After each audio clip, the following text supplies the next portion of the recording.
tukang pakat kira lain. Yang kedua, tas sapi, tas suara, tambun gunung kira pakat lain.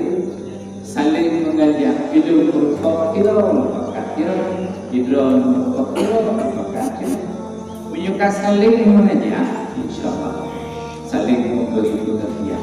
Lengkap nasa tertubuh, lengkap nasa termalah. Menyuka sering kita bahasakan yang lainnya, kesih mengajak.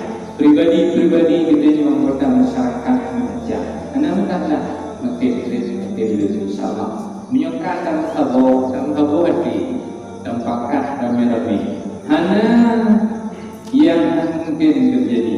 Lagi bahasa tempuyannya, kekuatan katanya bak subuh.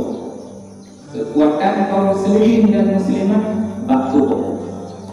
Dah benda subuh, dah sembahyang. Kemudian kegiatan yang akan mulai setelah benda subuh insya-Allah berkah, karena ketika roh malaikat memberi rahmat dan nyulam sajadah.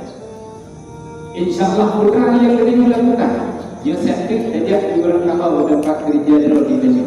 Tajak muka, tajak bambu, tajak budak ini itu berkat Allah memberi. Maka tamlai dengan sesuatu yang baik. Tamlai dengan sembahyang, tamlai dengan zikir, kegiatan permulaan hati. InsyaAllah itu akan tambah dan kita mohon kepada Allah Subhanahu Wa Taala, kepada rakan-rakan kami yang dalam perut keinginan, yang dalam perut kemauan untuk melangkah dengan nasa dengan sebentuk hidayah, petunjuk daripada Allah agar mereka bersama-sama dengannya untuk membangun Islam sekaligus membangun kampung. Syukran ya Rabbi, syukran.